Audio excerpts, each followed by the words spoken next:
Welcome to another episode of Movie Passels. I'm Saman. I'm Romo. And this week we saw the Oscar-nominated 2018 shorts. Animated shorts. So I think this one our format's going to be a little bit different. A little different because it's five individual movies. Yeah, 5 individual of varying lengths. Yeah, some were like 4 or 5 minutes. One was like 25 minutes. Yeah. So I guess we'll just so what did you think about the whole the whole experience of watching the shorts? I thought it was great. I think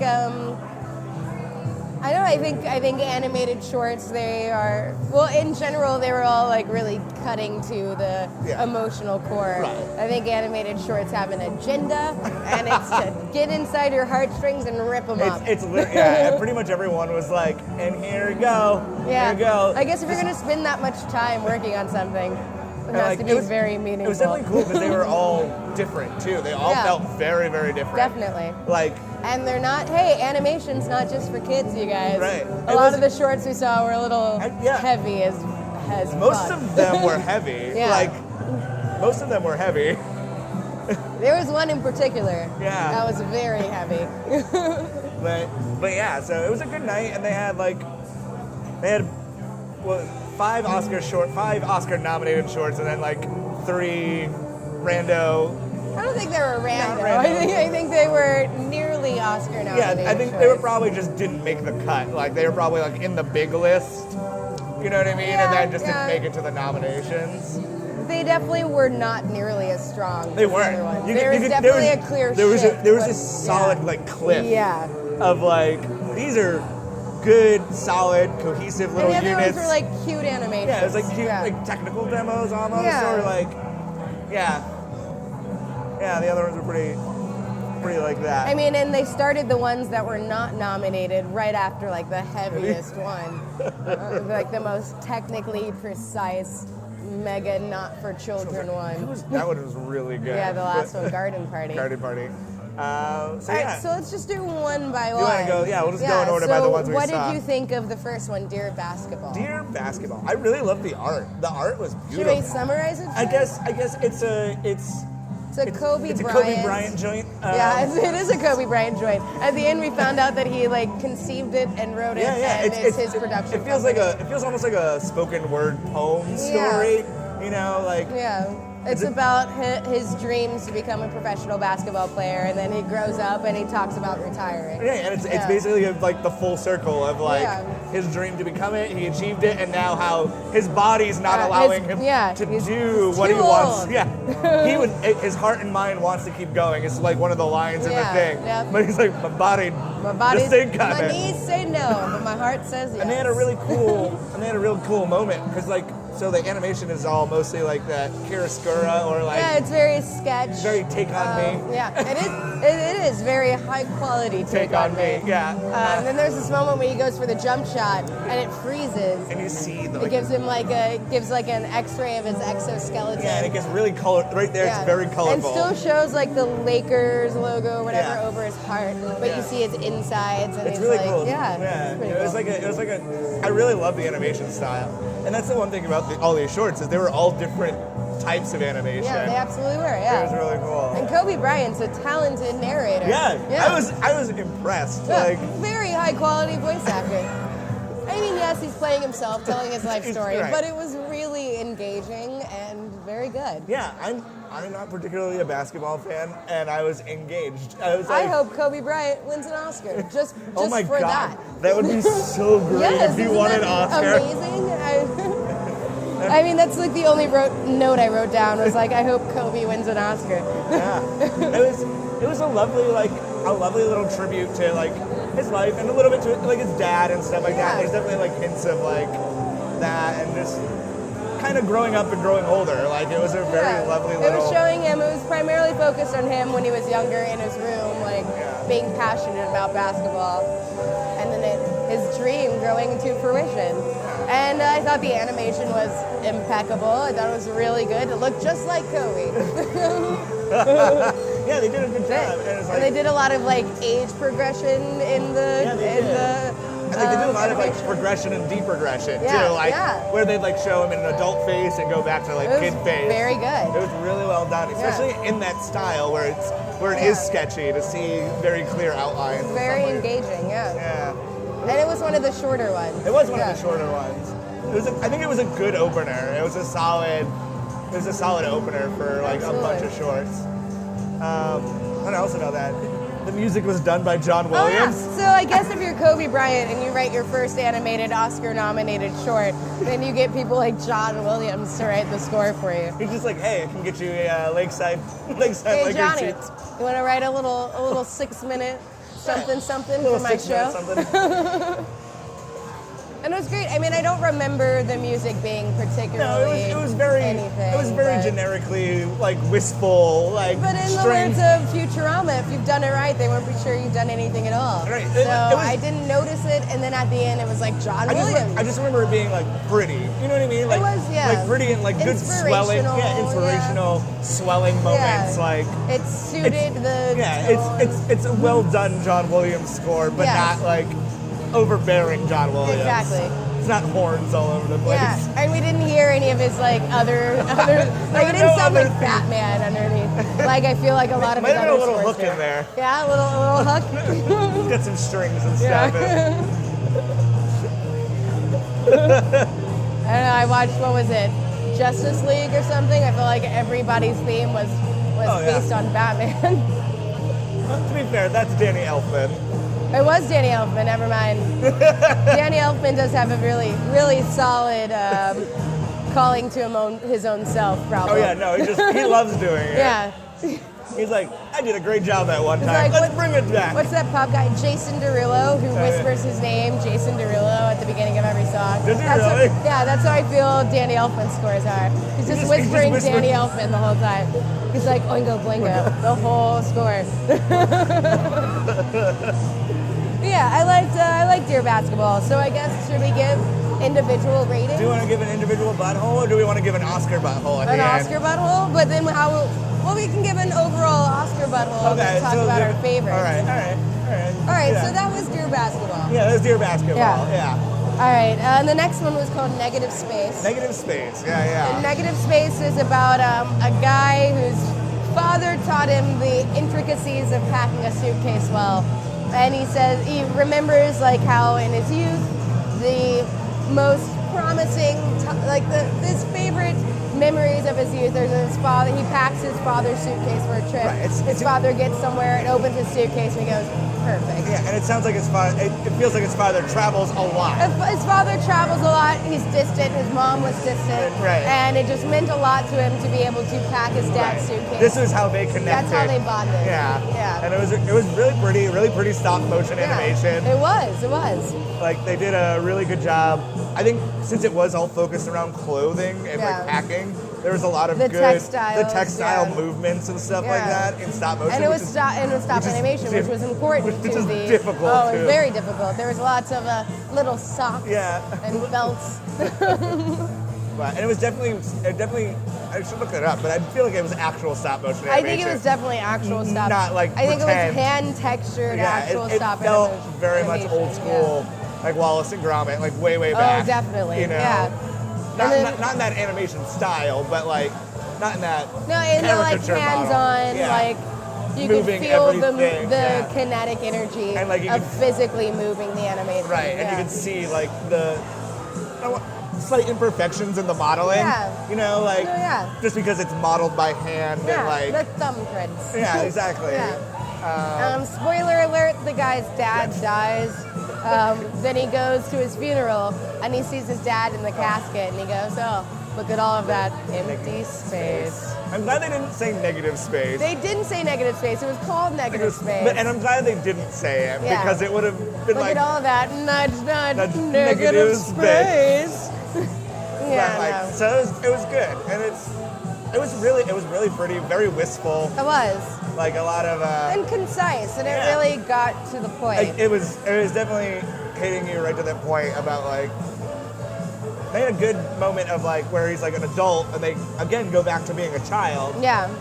And like he's very, very tiny, and they like put him in like the sorry. He says, when I was little, I used to help my dad pack his suitcase, and he said then he would put me in his suitcase. Right. And so it's like he's traveling with his dad. Right. Whenever, if he packs his dad's bag for him, right. It's like he went with him. It's like a metaphorical. Yeah. It's like I put myself into the suitcase when I packed it. Oh, now I'm gonna cry right now. See, it was beautiful. It was really pretty. It was really, really well done, and like it was concise. Like it was. Yeah, he's like. It was one of the shorter ones. It was one of the shorter ones. It was very pretty. Yeah. It was. Yeah, I don't know. Like, it was. I enjoyed it. I really like animation, and like. I do too. And this was really cool to see. Thank you, film cards, for like, because I would never normally go to like. I would never see the Oscar, hour of the nominated shorts, right? The animated shorts, yeah. So, But with that said, I think we should move on to the next one. Yeah. Lou, which is a Disney Pixar one that I had already seen. Oh, had you seen it? I've seen it on Facebook. Oh. Yeah. I had never seen it. I had definitely seen it a couple times. Okay. Yeah. But like, I was like, oh, Disney Pixar. I saw Disney, I was like, and I saw Pixar, and I was like, But I definitely think this one lacked the heart that all the other ones had. I agree. The general gist of this one is that it's a elementary school playground, lost and found box, a sentient box of shit, lost and found box. That's a cool concept. I really like. It was cool because the box of various stuff could transform into different humanoid shapes as it was like moving, because it's a collection of stuff. Type shapes and stuff like that. But it's like the story of a playground bully who's stealing like Nintendo DSs and stuff from kids, like felony level amounts of things. It's a lot of stuff. He stole a great amount of things. He was literally just going around stealing. Just going around snatching stuff, and everyone's like, "Oh, I guess I'll just leave." And so then the kid gets locked outside for recess and no adult comes. And it was really weird that he was like, they're like, I don't know, where's Johnny? Who the fuck knows? Who cares? He's an asshole. He steals. He's a klepto. Oh, the asshole kid? Yeah, fuck him. I hope he's outside by himself, getting stolen. So the sentient lost and found box, and the letter is L-O-U, or lost, so his name is Lou, yuck, yuck, yuck. And Lou teaches the jerk a lesson by like stealing something of his. Well, because he has he's lost his childhood like dog thing, stuffed dog. And then we go back to like an explanation of why he's a jerk. Because someone stole something from him. Bully bullied him. And the cycle continues. Yeah, stole from him, so now he's a bully to others. The cycle continues. Whatever. Some people are just jerks. How about that? Because also, the box taught him to give toys back, but by bribing him, by being like, I've got something you want. He coerced him. Yeah, then he begrudgingly gave all the other lost and found things back under the orders of a horrifying sentient sweatshirt. Yeah, his main body is a sweatshirt. Which is frightening to think about. It was really frightening. Then at the end, when the kid looks in the box to see what else his sweatshirt overlord is going to tell him to do, he realizes that the box is empty, and there's a little girl in the background putting the horrible, evil sentient sweatshirt on. The skin of the lost and found monster. She just like throws the hood out so and like comfy in the insides of my sentient feel the innards. So I didn't connect with this one as much as the other ones. Cute, but like it was very. It had a very. It was very old school. It had like Bugs Bunny, Looney Tunes-y animation. There was like a chase scene. Like the chase, where the sentient stuff kept getting reconfigured. Right. So I get that it was imaginative. That felt very Looney Tunes-y, you know, like Elmer Fudd and Bugs type deal. I also didn't see anything visually striking that was different from any kind of other Pixar animation. No, I mean the main thing was the sentient thing. Yeah. And what they could do with his shapes and stuff like that. I think that was the whole point. Yeah, it felt very much built around. Like interesting ways. It felt like someone saw like a pile of junk in their room, and they're like, "What if that was alive?" What if the sweater were the body? And someone else is like, no, what if the backpack's the body? And they draw about it. And then they just draw and draw until they come up with this. And then John Lasseter makes another $1 million. There we go. So that was Lou. The next one is Revolting Rhymes. Revolting Rhymes. We are revolting children living in revolting times. We sing revolting songs using revolting rhymes. The name of this short will be Revolting Children. Yeah. So those are the lyrics of Matilda, the stage musical, because this is a Roald Dahl short. Yeah, it's and now very I much get based on the Roald Dahl shirt, and it even props to them, credited the animator of the book. Well, yeah, because they did their best to try to make the 3D animation as close to Roald Dahl illustrations as they could. Which is Quentin Blake, I looked him up. The illustrator is Quentin Blake. Quentin Blake. And Quentin, no last name. And so, they did a good job of... So this one is, the Big Bad Wolf. Yeah, it's this one was a long one. It was like a 20-minute one, yeah. The Big Bad Wolf comes into a diner, he sits down with the little old lady who's going to be a babysitter across the street, and then he tells her the stories of Little Red Riding Hood and her lesbian lover, Snow White. Oh yeah, I didn't add that, you guys. They're definitely lesbians in the short. They're definitely lesbian lovers, They're for real. But then at the end, they're like, we can't be. What? No, they weren't. Did you not? I thought that was they weren't together. No, she met her at her I guess she has children. I don't know where she got children from. But she meets her at her children's house and they go on a date. She had a time where she was like, I was married, and now they got back together way later. They're going on a date at the end. Yeah, they were definitely going on a date. And Snow White's wearing the coat that Little Red made her. So the story is a Big Bad Wolf telling alternative version of the Little Red Riding Hood Snow White story, and then he, spoiler alert, eats the old lady. So if you've ever read the Roald Dahl Revolting Rhymes, he's just reciting those poems. It's in rhyme. Yeah, it's in rhyme. It's really well done. The animation is really pretty. It's really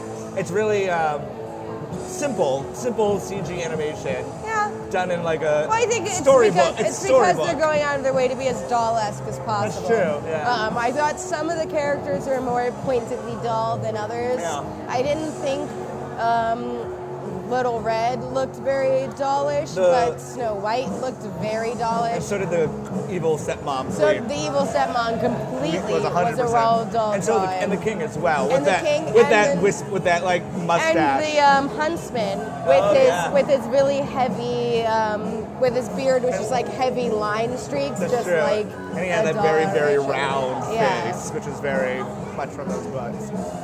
I liked that one a lot, actually. I did too. I thought it was really, really good. I think it was a good storytelling. It was a good story. Yeah. Because it was just it was it had some good emotional beats, but it was mainly a story with twists. Yeah. And where it throws you off the track of what you think is going to happen. If you've never read the book, obviously, if you've read the Revolting Rhymes, which is what it's just really. You'll know what happens, but ends on a cliffhanger. Yeah. The wolf eats the old lady that he meets in the diner, and she's supposed to be Little Red's nanny. And then Little Red and her girlfriend Snow White leave for the evening on their sexy date. And then the wolf goes across the street, and Little Red has told her children, don't open the door for anybody. And as soon as he gets there, they open the door and he goes inside. And I like to think he eats them. Oh no, he definitely eats that. Or is he going to tell them stories? Or she taught her children to be violent with guns as well, because she didn't just kill everybody; she was shooting everyone in their face with a revolver. Literally straight up in their face. Yeah, just there. He was Headshots. he was just and she killed him with one shot to the head. He was just shooting everybody. So maybe she taught her children to shoot, and they're just gonna murder the nanny. I like to think he ate them. I agree with him. Maybe he took them as his new nephews and nieces. He raised them as his own. His own cubs now. And then had them eat their own mother. Yeah. Part 2. Part 2. This was part 1. It did say Revolting Run. It explicitly said part 1. So they must have done. So they must be doing the whole book. The whole book. I feel like they've done the whole book, or they're going to do the whole book. Yeah. That's cool. Yeah. I really like that one. I'd like to see the second part. Me too. All right, so our next short was Garden Party. Garden Party. Which was mega dark. It was so weird. It was probably the most technical. Oh, the second it started, it's like HD. I didn't think at first. My brain went on haywire at first. It's so detailed and technically efficient and like. They must have had a warehouse of servers rendering that thing. Absolutely. Every single frame was more real than real life. It was real. I've never been that close to a toad in my life to see that much detail. Like it was there was like gecko, like the slimy geckos, and then like a dry bumpy toad, and there are no people in this one, no speaking, and it's a bunch of nature, mostly toads, going through a I don't know, spoiler alert, a murder scene. Yeah, it was a murder scene. Like it slowly reveals things as this thing goes on. Well, it starts off at like a disheveled, abandoned mansion. Right. It just looks. It could be like you're like, oh, it could be post-apocalyptic. It could be whatever. Yeah. Just kind of gross. Something's happened to make it gross and kind of empty. Right. And that these frogs and bugs have overtaken. As the frogs like explore the mansion, we uncover more. We see bullet holes. We see just like fancy people food abandoned, like exactly. The frogs are eating caviar and macaroons. There's this one very large frog trying to get stuck in a jar. Yeah, it's like, huge. There's like funny moments and like there's. The thing is, it is funny. We're exploring like a horrible murder scene through hilarious toads. There are these toads that are just trying to live their life in this decadent world. There's maybe like a little romance side story with some frogs. It was definitely like a subtle romance. Yeah, they were like gonna kiss for some reason. They came up to each other, about to kiss, and then it cuts away. And then the next time we see them, they're coming out of the bed sheets for some reason. Because frogs, I guess, under the bed sheets. It's like, I don't think you can do that with these things because they're too realistic looking. They were very real. I didn't understand. Like it's not a cartoon. They were just like very meaningfully staring deeply into each other's eyes. With their just with their big bulging black eyes. Yeah. And then the best part is at the end. Okay, so a frog who is like the comedic relief frog, who's been hopping around trying to catch any bug he can. Trying to eat bugs on windows all day. He hops inside and he jumps across the security mainframe and he turns on all the lights in the turns on the mansion. music and he turns on the like filter for the pool, which causes the pool to illuminate, and a dead body, like a bulging, bloated, and it's been dead for like weeks. A bloated dead body floats to the top of the pool. As like the music swells. While this like swing music swells, the frog is also accidentally turned on. And then we just watch like a dead body float in a pool. And that's the end. And that's the end.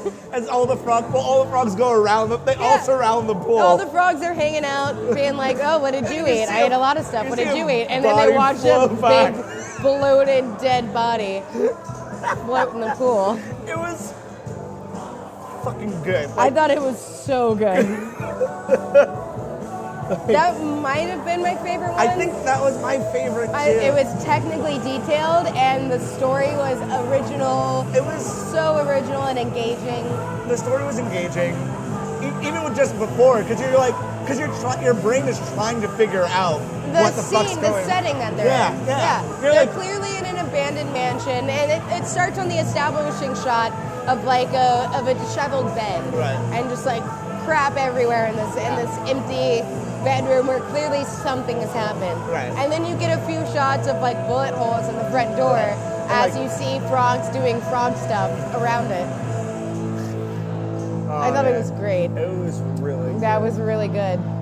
Oh man. So that was like the end of like, those were the 5 actual nominated Oscar shorts. And there were a bunch of cute little interstitial. Yeah, little interludes. To like cleanse the palate, I guess, would be the way to put it. Sure. I feel like to pad the movie time. Pad the runtime. Yeah, because otherwise it'd be like 40 minutes of shorts. But But they're cute. Like, I don't know who made those. I could look it up, but I don't care. It said at the beginning, and I wasn't watching. Yeah, I didn't really care. But they were those were super Looney Tunes-esque. That was like very much. I don't really remember, but I feel like they were done by a major studio. Yeah, I mean. I've also seen one of those characters before. Really? I'm not going to say anymore because I don't really know what I'm talking about. I'm just making stuff up. But so should we talk about the ones that weren't? Yeah, we can talk about like. So like there was definitely the bonus episode. Yeah. Or I think in the thing it said highly commended. It did. I was like, what is that about? I thought it was going to tell us the next one was highly commended. Yes, I thought that was the name of the next one. And I thought that was a particularly interesting distinction. Yeah. But like, yeah, they were highly commended. And there was definitely a clear shelf. Like I'm not to say I didn't care for the other ones, but it was clearly like an escarpment that ended with the garden party and then dropped off, and then we saw a bunch of ones that were totally fine. No, they were fine, like little shorts, but they weren't. They weren't on the same level as any of the and I think it was rightfully they weren't Oscar winners. Except for Lou, I would say Lou felt like those other ones. The Lost and Found but it's also a Disney short. It's a Disney Pixar one. I get it. Basically, they always have a short nominated every year. Yeah. It was either that or Olaf's Frozen Adventure. Hey, that which they like stopped showing because people were complaining about having to watch it. They're like, you put a movie in front of my movie. Right? A 30-minute movie. I feel like Pixar isn't changing anything up. That short was very Pixar. It felt like exactly what they do, and it wasn't. They're not as original as they once were because of what they're doing. Yeah. It's all kind of just sure the animation. It's beautiful. Like it's pretty. Although this one wasn't particularly interesting animation-wise. It wasn't really that interesting visually. Visually, it wasn't. Or story-wise. Yeah. So because what was it? The one before the mountain one. The one before what? I don't remember if it was before Moana or if it was before with the mountain singing about like the deep blue sea.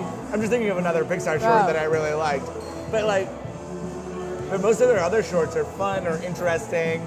Like the paper airplanes one was really. I think it was weird to put it with this group because all the other ones were very profound in some way. That's true. They were all very getting to an emotional core, and this one. It has a message about like anti-bullying, but I guess. I don't know. I felt like it was so superficial and surface level. Yeah, it was very. Because the whole thing was like, oh, he's a bully because someone bullied him. Okay, or he's a jerk. Some people are just assholes. Some people are just jerks, and I didn't connect with that in a way like I did all the other ones. Wow. Yeah, and it felt like the ones that we saw at the end. Yeah. Yeah, I can definitely see it being put in that group. So should we talk about the ones at the end? Yeah, we can go through them. Yeah, quickly. Bonus information. The last three. The first one's called Last Property Office. Lost Property Office. I wrote it in the dark.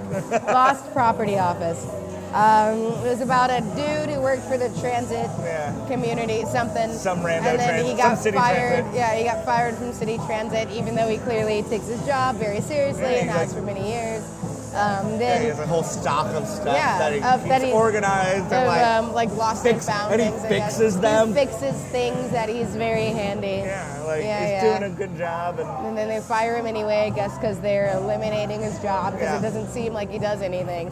He's like a lost and found guy. Yeah. He's in charge. He's in charge of the lost and found department. Yeah. He finds a robot. He's like, hey, dude, is this your robot? And he's like, stop talking to me. Knockoff Iron Giant. Yeah. Then he goes home and Iron Giants it back to health. And then they have like a whole thing where there's like a lot of like sad ennui in that one. Yeah. He definitely nearly hangs himself. Yeah, they definitely imply that he's going to hang himself. He takes down from his lost and found wall a noose, like a complete noose. Tied in a noose. That's the thing you just throw away, man. Yeah, but he takes his job seriously. Throw the noose away. But he takes his job seriously. He's like tagged it and put it away for whoever has lost their noose is gonna come back and ask for it. And he takes it out and he puts it on his desk in like a spread, like a layout, and he looks at it thoughtfully, and you're like, holy crap, these shorts are dark. Because it's with that and then some other stuff. And he takes the noose. It's like his ID, it's like the letter that they fired him with, and the noose. Yeah. And you just see that being pulled out of frame, so you're like, oh God. He takes the noose and he looks at a hook hanging on the wall, and then we cut to the hook, like, with the noose on it, like, clearly just taut. You just see something's the on it, and it's, like, swinging slowly and creepily for, like, 30 straight seconds. It was a long time. It was a bit... They were really wanting you to be like... You can just, like... They really wanted you to be like, he's dead. He's dead. This took a real hard turn. But no, instead he makes a flying... No, he unleashes his flying machine. Right, yeah. Which he's clearly been working on for years, and it's made out of valises, empty suitcases. It's made out of, like, whatever's been in that office. It looked like it was mostly just made out of suitcases. I'm sure lots of people lose suitcases. Well, it could have been made out of the other lost and found things, Yeah, too. that's what I'm thinking. Yeah, like, it's people No, but it wasn't. It was just suitcases. Was it just suitcases? Yes. It was suitcases and then whatever the flying arms were made out of. And this one was also stop motion. It was stop motion. It was very dark. Very dark, it was also, black and white. Yeah, like, also had, I guess, if you want your film to be sophisticated, put a swing score underneath it. Yeah, it felt like it was trying to be a very specific, like... It definitely felt like it was forcing a mood. Yeah, it was forcing, like, an art housey type thing. Yeah, like, it's forcing an art house and then, like, an art house indie feel. I guess it was beautiful at the end, whatever. It was he a very flies pretty... his The ending machine. shot was very pretty, where he's flying through the air and, like... Yeah, he puts his machine on the tracks, and then it flies, and then he flies in the air, and presumably dies. And you see, as the thing comes crash landing down. Oh, yeah. All right, the next one is called Weeds.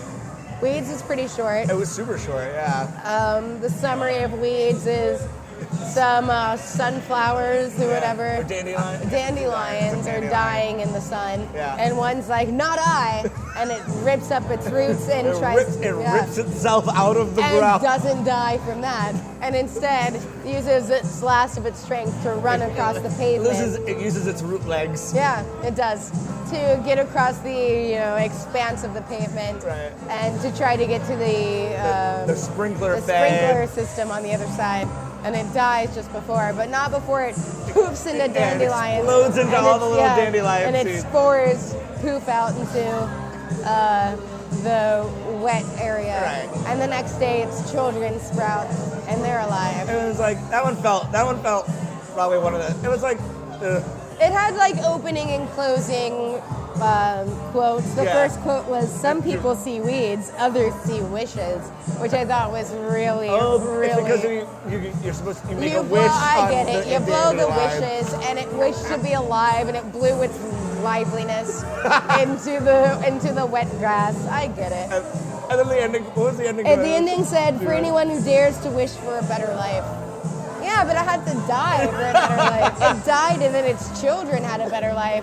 And then it didn't even live to tell the tale of the struggle it took for them to have a better life. They're just like, oh, yeah. They're like, sweet, water. born in the best place. Didn't know how to struggle. They don't struggle for anything. They learn nothing from it, and the dandelion itself dies. So. And they're just looking at its corpse. Yeah. No, it disappeared. It disintegrated, right? Yeah. It poofed into spores, and then the next morning, its corpse was gone.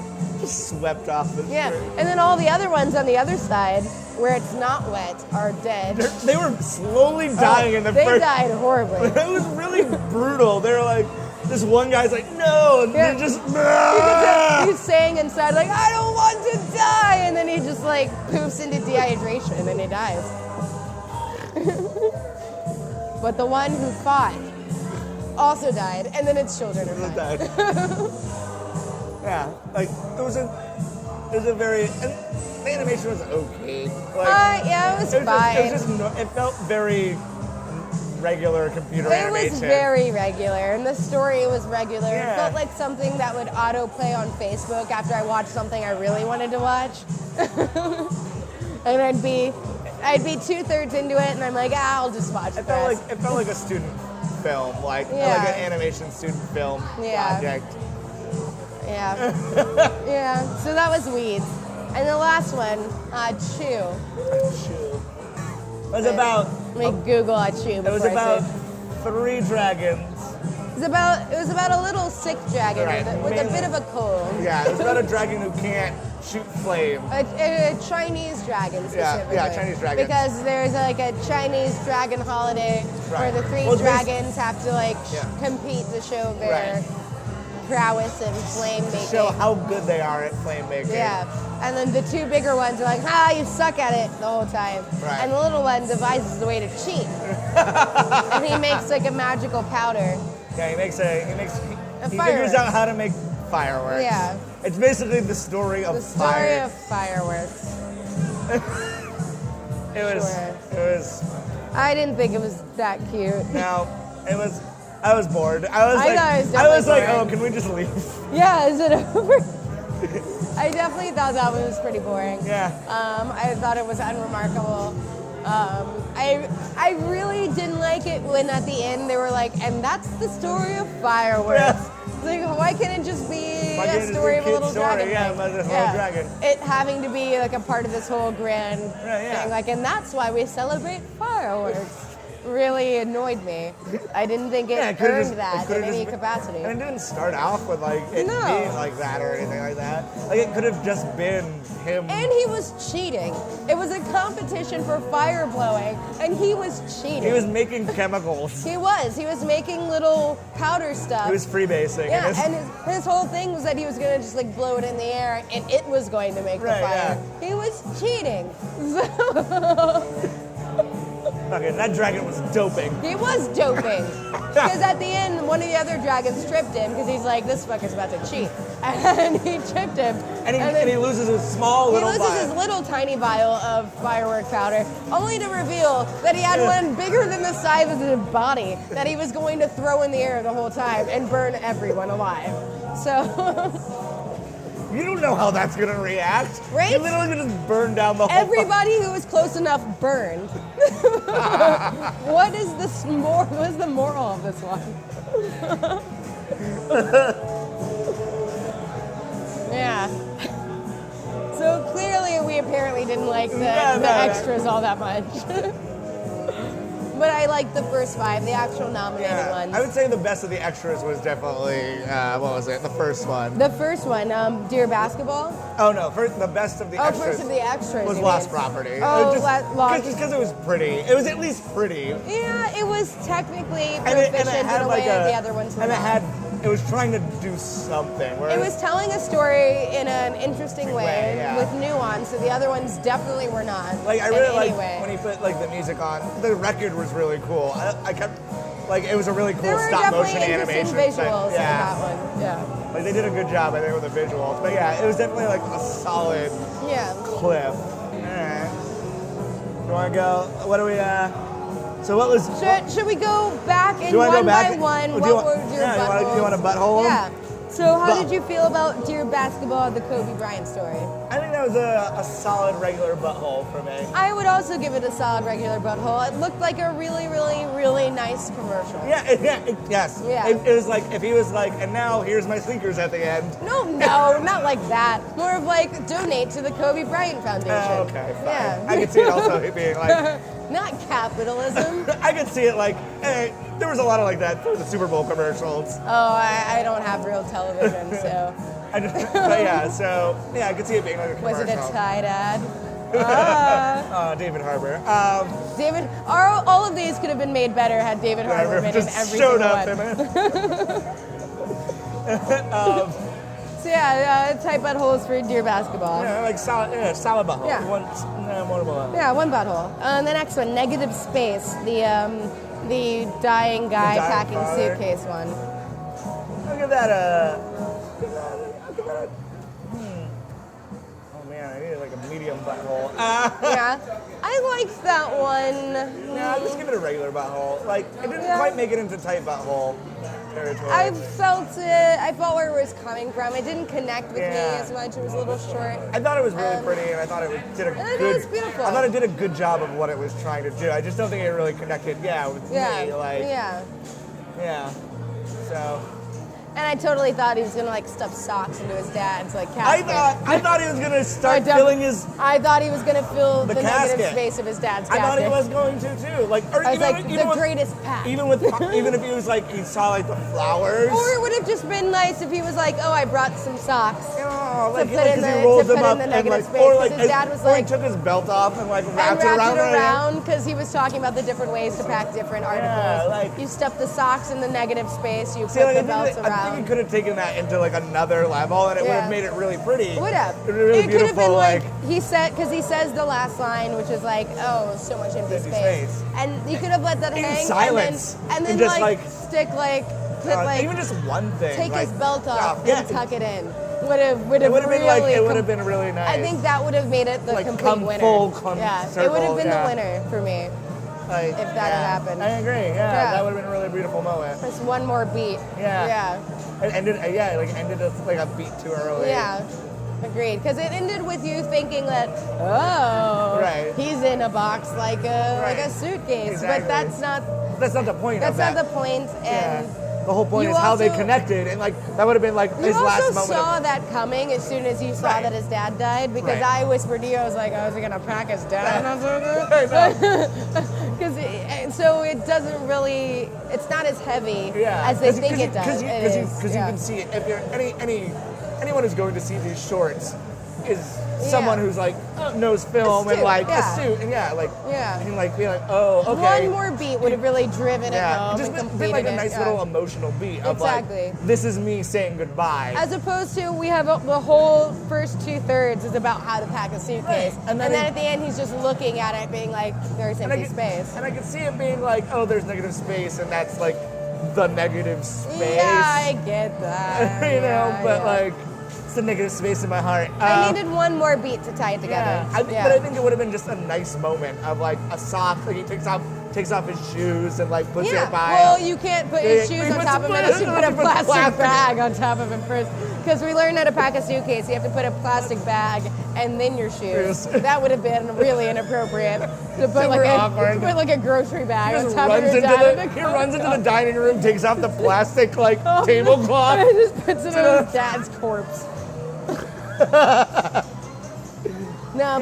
if he had taken off his belt and lined the edge of the coffin with it, that would have been really good. That would have been really cute. Yeah. So, okay, that was that one. The next one was Lou. Loose butthole. Yeah, I give Lou a loose butthole. A loose butthole. Loose butthole. It was just like, it felt very... just whatever. It felt very. I don't mean to say throw away because people obviously worked hard on it, but it's very clearly worked hard. It's a Pixar film. People put fucking Pixar, years in their life into that shit. But it looks like any Pixar thing. It wasn't anything special. It didn't feel special. It wasn't visually special. The story wasn't special. They didn't do anything new with this short. Not at all. Yeah. I thought it was a weaker Pixar thing. Yeah. Weak for Pixar itself. It was definitely weak for Pixar itself. I'm actually really surprised that it got nominated at all. What else? Like, I want to see what other shorts they made this year. And I'm sure there are other animated films that didn't make it into, you know what I mean? So I'm like...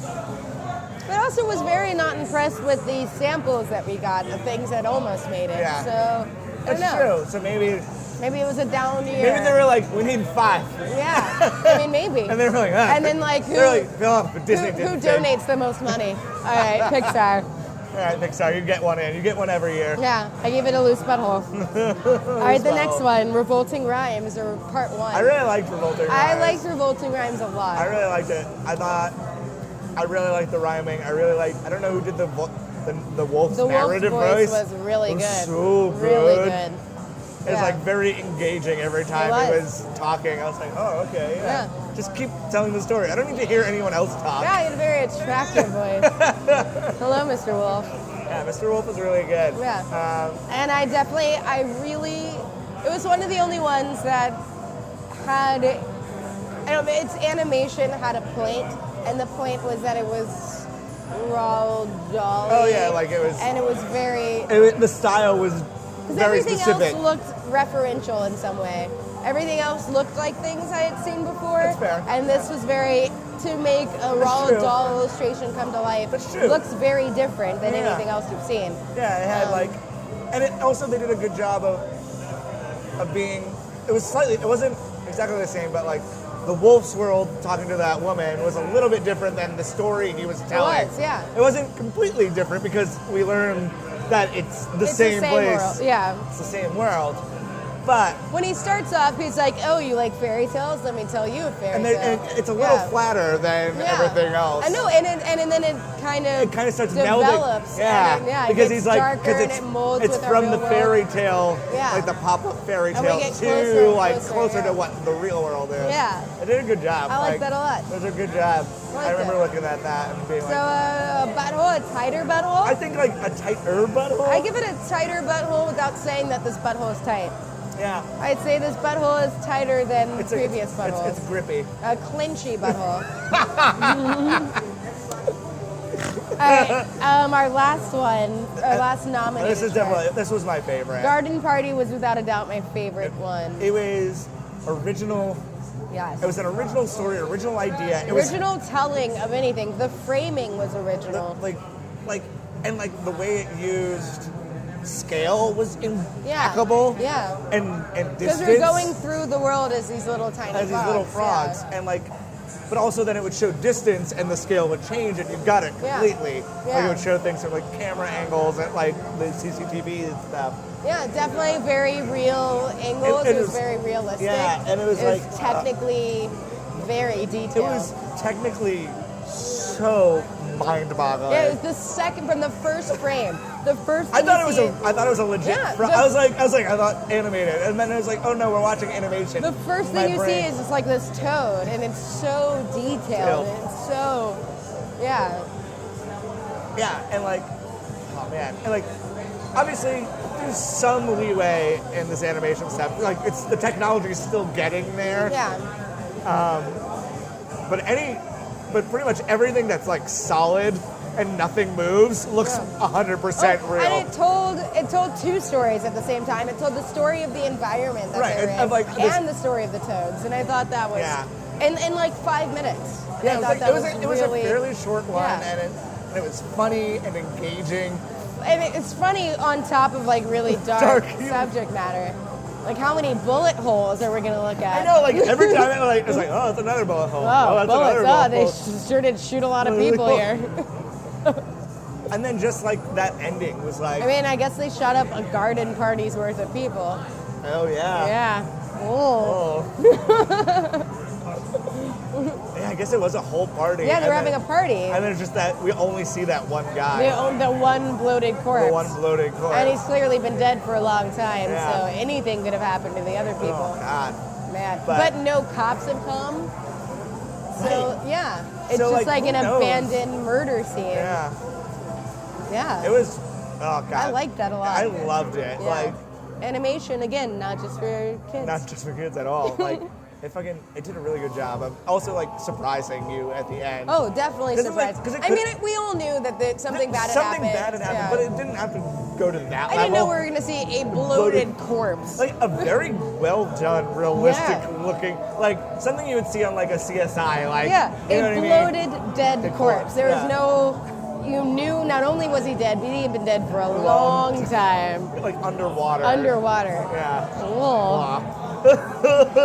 So I liked Garden Party. I'll give Garden Party a tight butthole. Yeah, no, that was a tight butthole because just for the story, the framing, the technical aspect, the surprise at the end of again, swing music makes your short artistically. There were definitely connecting threads through a bunch of them. Yeah, there were some dad things packing. Yeah.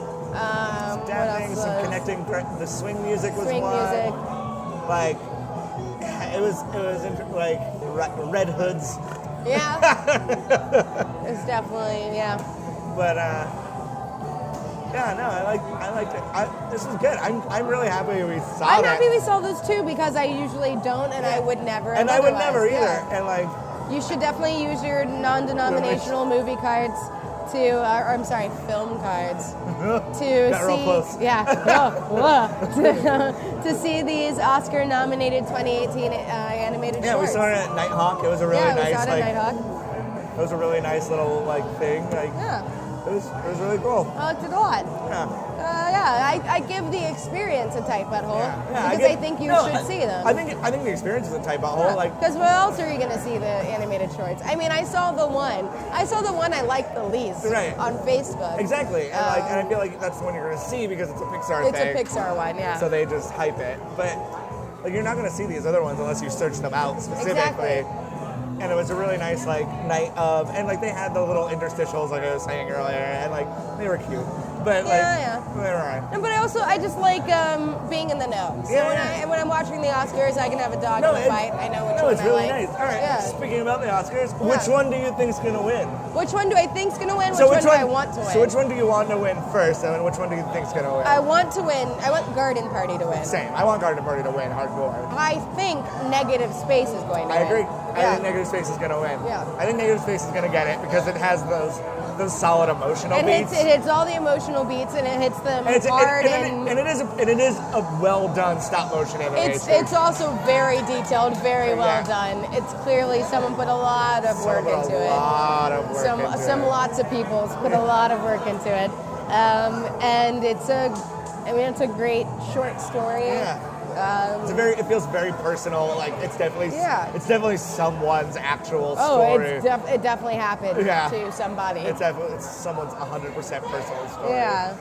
But I want the one with frogs and bloated corpses to win. So I think as a short animation and as if you're going to look at animation as a technical field, that one should win. They both did something unique. They were both unique. They both looked very unique, and they did. And were technically very well done. Right.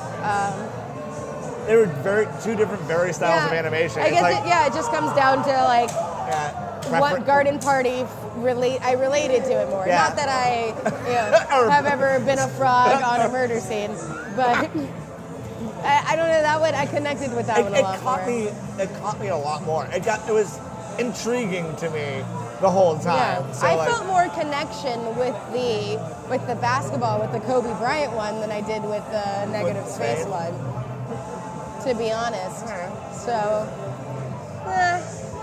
but I definitely felt Negative Space, but I think as a whole, Garden Party definitely was the better one of all different aspects of because I don't think animation. And I know the Oscars love heartstring pulling. Yeah. So that's probably why then Negative Space will really win. But I love. I could feel other people liking Negative Space a lot. That's the thing. Yeah. Garden Party feels very niche. Yeah. And it's just so unique that I liked it so much. Yeah. Yeah. Whereas, Negative Space is very much a broader brush, which will get more of the people who are voting. Yeah. Because I'm not a voting member. Neither am I. We wouldn't have had to use our film cards. Yeah. We would have had DVDs. All right, so we liked seeing Oscar shorts. We think you should see the Oscar animated shorts. If they're playing near you, near you, see them. Or look them up online. I'm sure you can find all most of them are on YouTube for freezies. Absolutely. I mean, the Lou one is, but that's the one I recommend the least. So. But I bet Negative Space is online. Probably. I bet you the Kobe Bryant one's online. I bet you the Kobe Bryant one's online. Yeah. So you should look them up. You should look them up. They're Here, very, let's very say good. what they're called one more time. You should look them up. We've got Dear Basketball. Yeah. We've got Negative Space. We got Lou. Revolting Rhymes. Revolting Rhymes. You should also see Matilda on Broadway. It's probably not on Broadway anymore. I don't think it's on Broadway anymore. You should go back in time and see Matilda on Broadway. And then a Garden Party. That one has to be which we really, really like, and I'm sure it's on the internet. It's probably on Vimeo. Because you go watch it in 4K. Because it's artistic and it's super hyper detailed and it's a little naughty. It is a little naughty. Yeah, YouTube wouldn't like the monetization for that shit. Get out of here, your Logan Paul. Ooh, shit. All right. So thank you for hanging out with us. Sorry we weren't here last week. Yeah, sorry. We were busy. Yeah, but we came back with 5 movies. Yeah, look. Yeah. With interest. There we go. All right, so we'll talk to you guys next week. This is in Salmon. This is Romo. All right, later. Bye.